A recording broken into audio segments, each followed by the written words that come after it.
Hello all, welcome back to my channel. So today I'll be showing you 5 asanas which will be helpful for you for releasing your back pain or having some stress or stiffness in the back. So our first asana will be Bhujangasana, which is Cobra posture. We'll go down on the mat, lie down on your belly. So bring your hand beside your chest, head in front. Slight distance between your feet. Distance should be equal the distance of your waist. Slowly bring your head up. Inhale. Try to roll your head up as much as possible. Keep pushing your shoulder behind.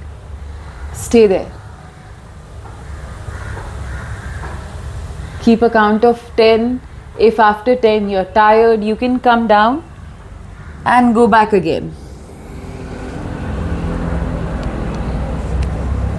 So our second asana will be Adho Mukha Svanasana, which is also called Parvatasana or mountain posture.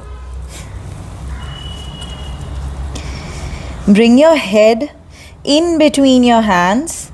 Try to take it inside as much as possible. The distance remains same between the feet, equal to your waist.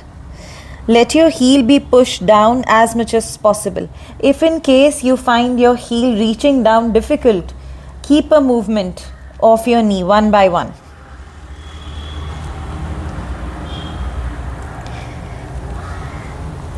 Bring your head inside as if I'm asking you to keep your eyes or look towards the navel. So your head will go inside.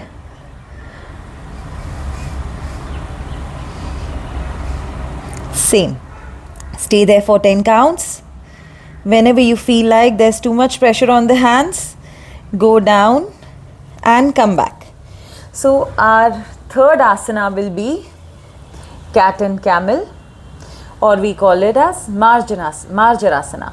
So what we have to do in this is bring your head up, inhale.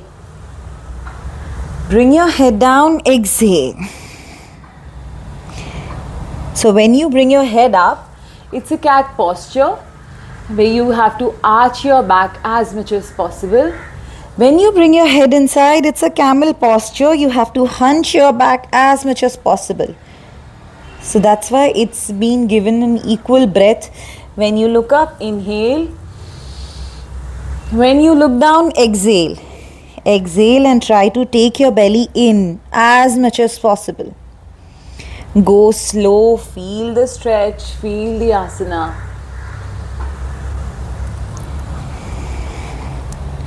In this, I would say 10 would not be sufficient because I feel this is one of the favorite asana of everybody. So you can keep a count of 15 or 20.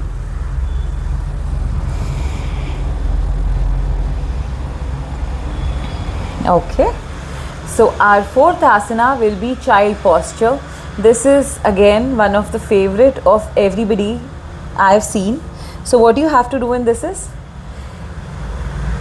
it's also called Shashankasana and Balasana. You will sit on your heels, bring your head down, take your hands behind.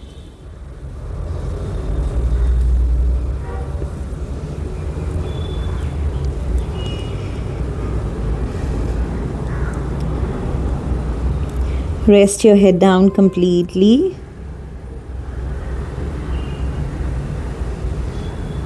Let your hip be more closer to your heel.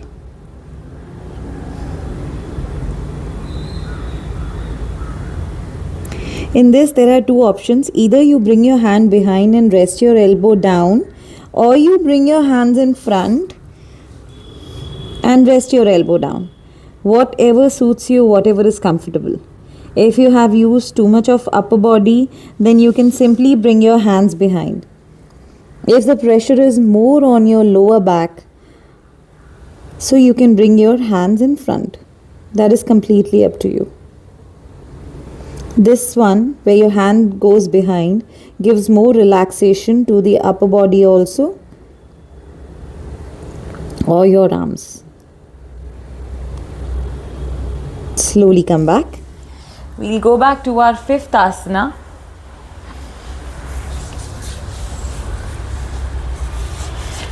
where you're sitting in Sukhasana,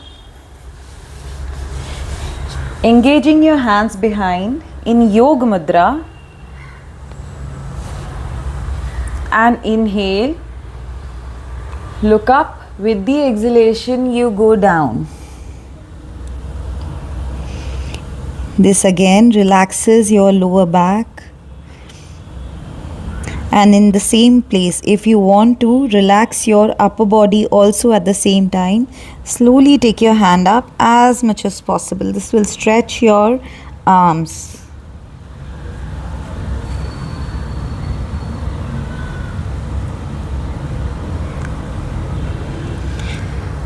Slowly come back. Keep a count of 10.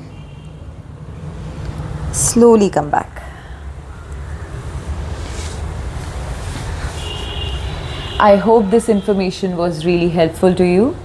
Do comment if you have any specific muscle we need to work on or any specific asana. Till the time, thank you.